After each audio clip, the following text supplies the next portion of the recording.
Bună ziua și bine v-am regăsit în această etalare. Vom vedea dacă persoana voastră de interes vă iubește sau nu. Vom avea o singură variantă. Voi începe prin a descrie persoana, apoi dacă descrierea rezonează, atunci înseamnă că acestea sunt sentimentele persoanei voastre față de voi.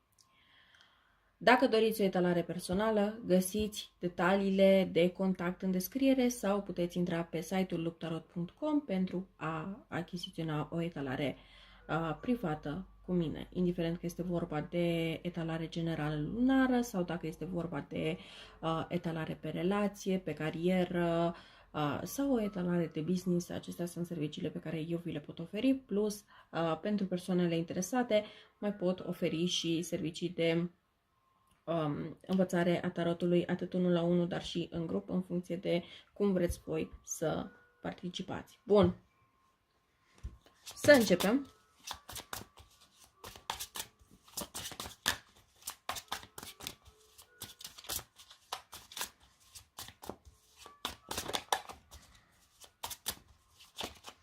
Cine este persoana voastră?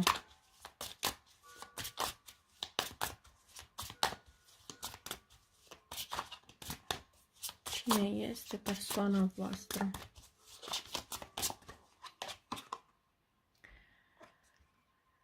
Marea Preoteasă. Avem de-a face cu o persoană care este extrem de intuitivă. O persoană care poate să fie pasionată de ocult și ezoteric, o persoană care poate să aibă premoniții, vise, care poate citi tarot, dar nu e obligatoriu, și în general are o conexiune destul de puternică cu propria sa intuiție. Este o persoană destul de tăcută, este o persoană destul de discretă, este o persoană care întotdeauna caută să se acopere prin haine. Chiar dacă aici avem practic această îmbrăcăminte, de regulă în tarotul tradițional, Marea Preoteasă este destul de acoperită. Este o persoană destul de influențată de fazele lunare, așadar această persoană poate să devină mai morocănoasă în momentul în care luna este în descreștere și mai veselă în momentul în care luna este în creștere.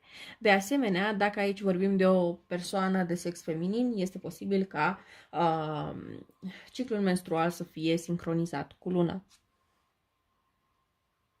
astfel încât să fie la lună nouă, fie la lună plină, în fiecare lună.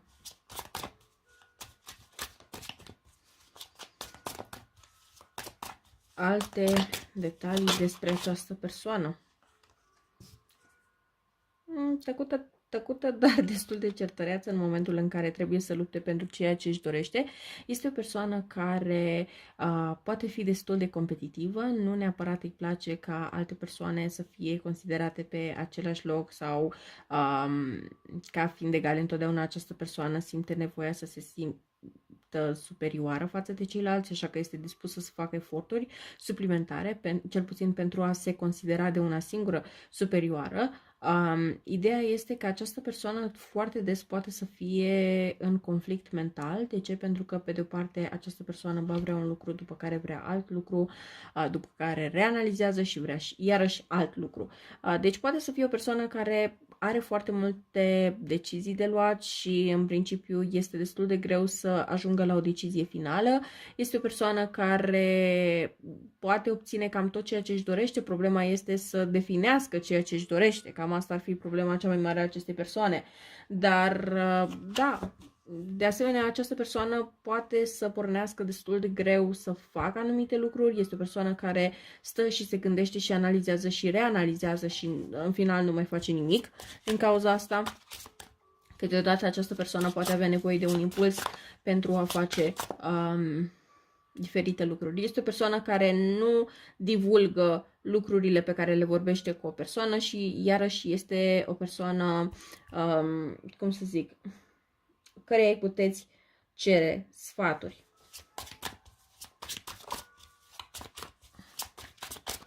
Hai să vedem ce gânduri, ce sentimente și ce acțiuni va face această persoană. Gânduri față de voi.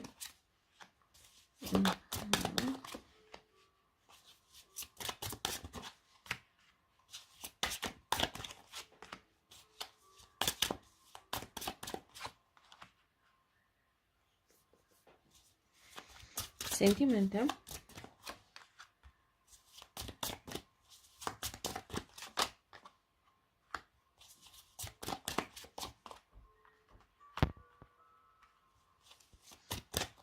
Până acum etalarea este destul de frumoasă.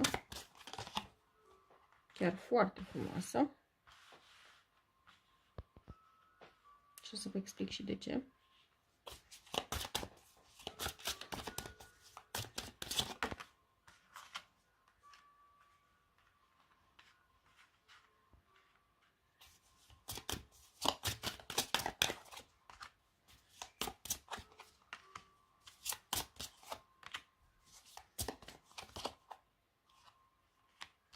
Ok. O mică atenționare.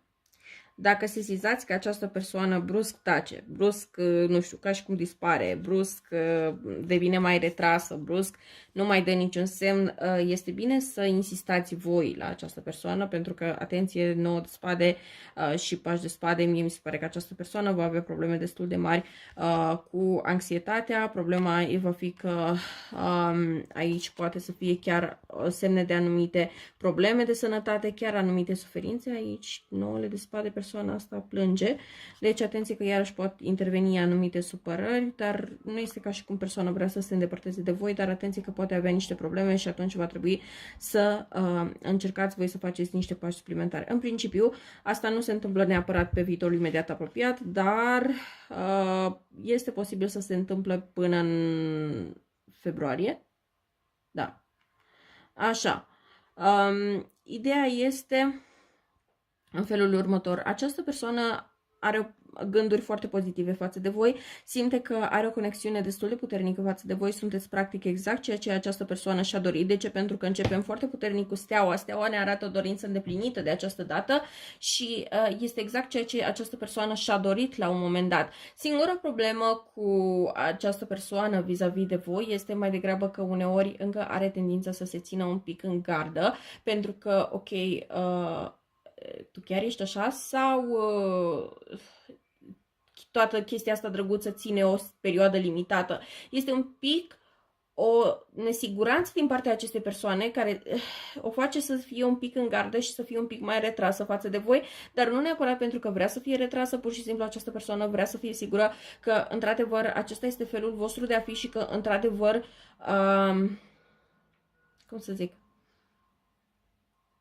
toată situația e chiar așa, e chiar pe bune.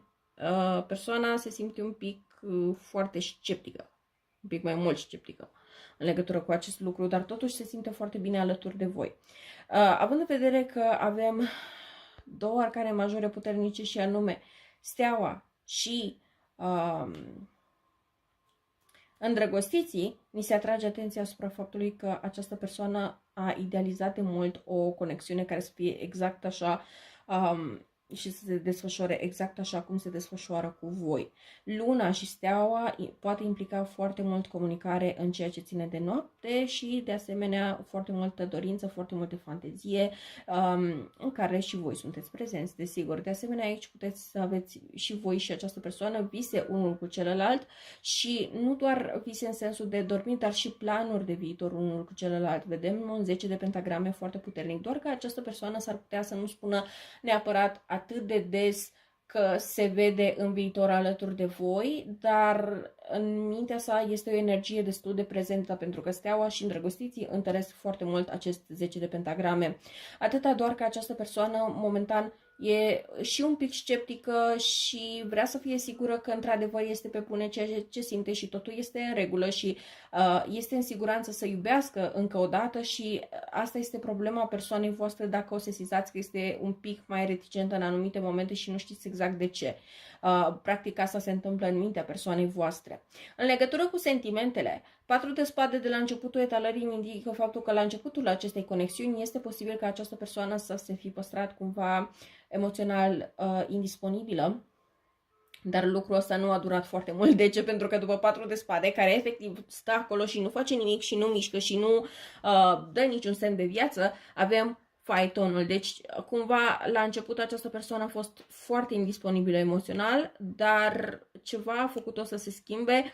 Aici consider că această persoană efectiv a simțit energia voastră, pentru că totuși avem Marea Preoteasă, îndrăgostiții, 10 de pentagrame, luna, Doamne iartă-mă, steaua, persoana asta sigur simte. Simte energia persoanelor, simte cine trebuie să fie în viața ei, simte lucrurile astea. Probabil nu știe să-și le explice la un nivel conștient, dar acțiunile sale sunt cumva ghidate de aceste simțiri pe care această persoană le are. Iar regina de cupe, fiind chiar lângă faeton, încă o dată îmi indică faptul că această persoană, chiar dacă în primă fază este posibil să fi fost total indisponibil emoțional, cumva această persoană a făcut un progres și un salt foarte mare și s-a schimbat total față de voi, după ce a început să vă cunoască un pic mai bine. Magicianul aici îmi poate indica faptul că această persoană, unul la mână, este determinată să manifeste această relație, iar doi la mână îmi poate arăta faptul că această persoană caută să se îmbunătățească, caută să facă eforturi pentru a îmbunătăți această relație. De asemenea, bine, de regulă magicianul fiind lângă luna, aici e un pic cu dus și întors și o să explic de ce. Pentru că pe de o parte această persoană vrea să manifeste această relație, dar pe de altă parte aici un pic de atenție, pentru că aici pot fi anumite lucruri nespuse, anumite decepții, anumite... nu neapărat că trebuie să fie ceva semnificativ sau foarte mare, poate să fie pur și simplu faptul că această persoană, nu știu, nu v-a spus de puternic simte conexiunea, sau este posibil ca această persoană să nu va fi spus ce simte sau ceva de această natură, pentru că nu este o energie la care ar trebui să fiți foarte precauți sau la care trebuie să aveți grijă. Poate să fie pur și simplu faptul că această persoană caută să fie un pic atentă și precaută cu voi din cauza faptului că probabil aici nu vă cunoaște atât de bine sau nu știe la ce să se aștepte pe viitor de la această conexiune și cumva caută să fie un pic un pas înainte, dar încă o dată nu este cu o intenție rea sau nu este cu dorința de a face rău sub o formă sau alta, pur și simplu este mai degrabă un spațiu de autoapărare pentru această persoană. Cu 8 de pentagrame, aici aș vrea să vă zic încă o dată, această persoană este dispusă de a face eforturi pentru această relație, pentru tot ceea ce înseamnă și ține într-adevăr de această persoană să facă și nu cred că va exista un fel de obstacol ca această persoană efectiv să nu facă lucrurile astea sau ceva de această natură. Bun, cu acțiuni 3 de bâte, as de bâte, ei bine, această persoană își face planuri alături de voi. Aici cu 3 de bâte văd asta destul de sigur, dar cu asul de bâte aici zice că este un fel de inițiere, dar nu-mi dau seama sub ce formă este această inițiere, pentru că este ca și cum această persoană planifică, după aceea vă propune ceva, după care această persoană se simte ca și cum ceva intervine și această persoană se retrage. Dar nu-mi dau seama... 2 secunde. Aici este posibil ca voi să respingeți această ofertă? Hai să vedem. Nu. Nu, deci practic voi ați accepta oferta acestei persoane. Cu 6 de bâte și 3 de cupe aici este un sigur da, că voi ați accepta, dar ce se întâmplă de această persoană devine eremit? Ce se întâmplă? De cupe. De cupe. Are sens. Ok. Asta nu-i drăguț pentru toată lumea să... 2 secunde. Bun, revenind la secțiunea de gânduri, pentru că aici e o situație un pic mai complexă de care trebuie să discutăm și pe care trebuie să o dezvoltăm. Ok, deci vine persoana asta, vă face propunerea, voi acceptați persoana, vedeți că se retrage brusc și nu înțelegeți de ce, de aceea este important ca voi să faceți atunci un pas în față de această persoană. Problema este că aici 6 de pentagrame cu îndrăgostiții și cu luna. Aici, în viața acestei persoane, există cineva, o energie din trecut care poate încerca să-și facă apariția în viața acestei persoane.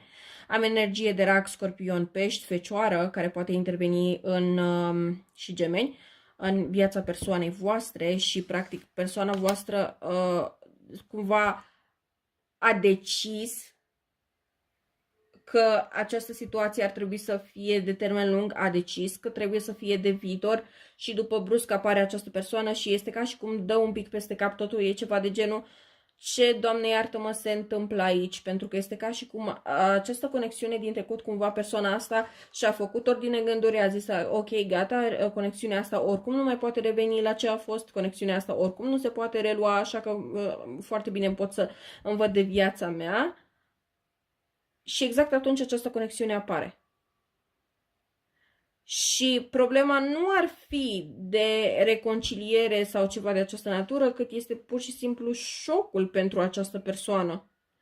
Și cumva o face pe această persoană, pentru că am văzut 9 de spade unde plângea, această persoană e posibil pur și simplu să-și aducă aminte prin câte a trecut alături de această persoană și pur și simplu să retrăiască anumite momente, dar fără neapărat... Pentru că intențiile sale, direcția acestei persoane sunt către voi, nu sunt către această persoană, dar pur și simplu apariția acestei persoane, propunerea iarăși acestei persoane de a relua lucrurile, face această persoană să fie extrem de confuză. Hai să vedem cum va răspunde persoana voastră la această propunere.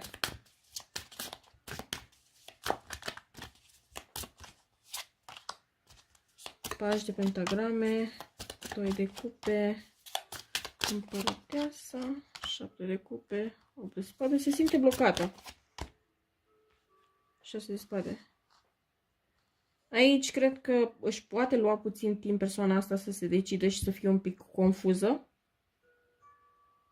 Să încerce să-și pună ordine în gânduri, dar în principiu nu văd o reconciliere cu persoana asta. În special dacă e zodie de pământ sau apă, persoana care revine în viața persoanei voastre, nicio șansă de împăcare aici.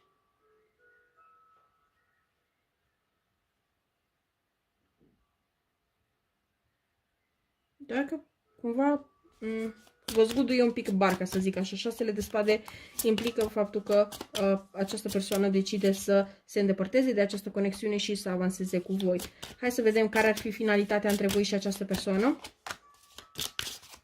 Puterea, Hierofantul, Cavaler de pentagrame, 9 de pentagrame, Cavaler de spade, nu. Deci după ce trece perioada aceasta văd foarte multă seriozitate, foarte multă dedicare. Nu este ca și cum, cum să zic, aici nu este energie de trio, cum ar veni, da, este o terță energie care se bagă și persoana asta este și cu o persoană și cu cealaltă. Nu, este pur și simplu la nivel energetic, da, există energie de trio, dar la nivel de acțiune este ca și cum această persoană pur și simplu, în momentul în care intervine persoana din trecut, se blochează.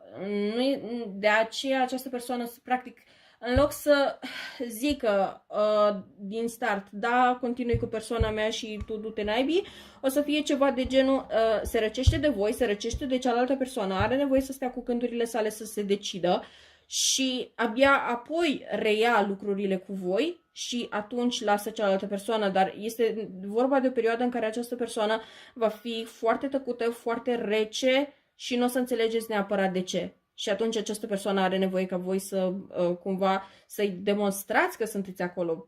E mai degrabă o chestie de nesiguranță pe care o are această persoană față de voi. Nu e neapărat ceva personal sau ceva declanșat de voi, este pur și simplu mai degrabă o chestie din cauza situațiilor din trecut. Altceva... Hierofantul și... Nu știu de ce am văzut împăratul pe aici. Dar, în principiu, asta indică faptul că aici, această situație cu această persoană de care întrebați aici, este posibil să existe o căsnicie sau, dacă nu este prezentă acum, este posibil să fie pe viitor. Atenție foarte mare la acest aspect. Cavalerul de pentagrame, 9 de pentagrame, indică faptul că această conexiune avansează și avansează spre abundență, spre o stare de bine și poate avansa chiar cu pași destul de repezi, doar că unul dintre voi este mai lent și celălalt este extrem de rapid. Va trebui să găsiți o viteză destul de comună pentru asta, dar cred că aici până la urmă veți reuși să găsiți o viteză comună. Cam atât am avut de spus pentru voi. Sper că vă este utilă această etalare și să ne revedem cât mai curând. La revedere!